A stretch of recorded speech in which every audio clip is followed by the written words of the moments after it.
claims their own strengths. Enough to anticipate division from certain sensitive institutions to focus on research and some institutions to focus on teaching. The broader context of that is that the government, since about 1986, has undertaken audits of research output and linked research funding to performance in those audits and those measures. And that has led universities to focus more in their areas of strength. You can often find institutions in the country that gets more than twice as much research funding from the government as it does funding for teaching. So you can see collectively view there's a real pressure to focus on your research funding and research output, and often that's perceived at least to be at the expense of teaching. The students tend to really like the fact that the people who teach them are engaged in research activity. Because things like ECL, that is making it almost structured. And certainly it's also true that departments and universities which tend to perform well in research audits, like research assessment exercises, also tend to do well in measures of teaching standards.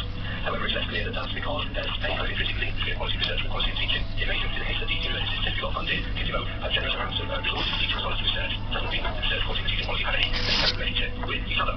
I want to worry has to be that the government policy, current government policy, is going to separate teaching research activity in the minds of students and as much as those who teaching them. This was certainly one of the issues that arose in the United States in the 1980s and 1990s. The Voting Commission was set up in the United States specifically to address research universities and try and improve the quality of teaching at research universities because they identified a problem whereby many students went to a research university attracted by the presence of base and so forth. Never went back to those days, never really enhanced any research and got what we found to say poor quality teaching instead. And the Voting Commission said, well, how can we develop the quality of teaching at those universities which draws on the presence of all this research activity, all these fundamental resources, base names that are there, and we use that, bring that into the quality of teaching and develop the quality of teaching in universities.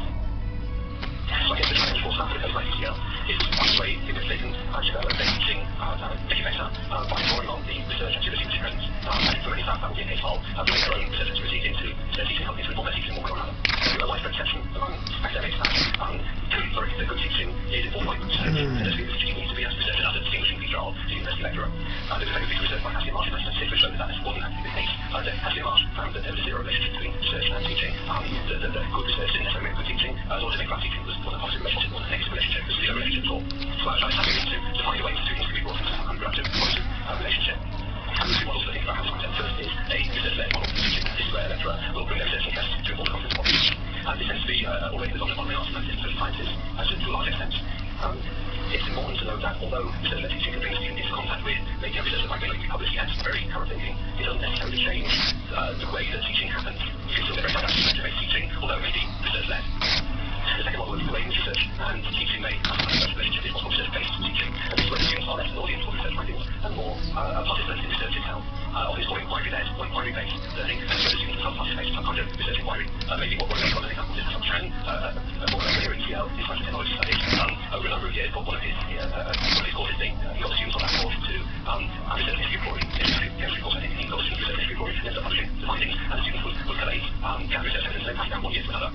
And that's really example of research-based, so students participating in sometimes supervised guided research, etc. You can get the findings of their research.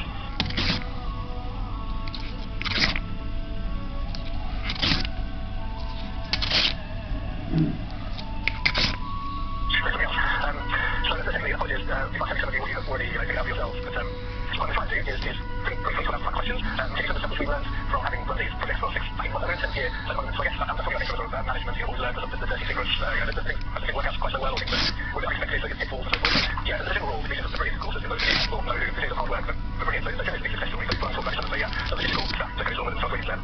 So they manifest themselves for us, as like I said, they do week-long projects, so we honest, clear out timetable for students completely for a week, and explore themselves in particular problems that we set. The original plan was that there'd be a briefing before the week, so we sort of set up the problem before the week, and following that there'll be some sort of feedback workshop session.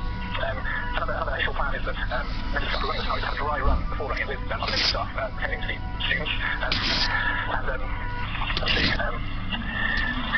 quite cool for me, what I'm about to say, the stuff that we spent doing the week-long projects were very sort of carefully knitted into what we're around in terms of other stuff that was going on as part of the teaching. So we have very sort of what we believe to be a really nicely put together series of lectures, project where one was feeding the other, and there's a nice sort of interchange there. So that's the theory. And that's the large extent. I guess when I talk about this, some of the aspects that we found surprising and interesting.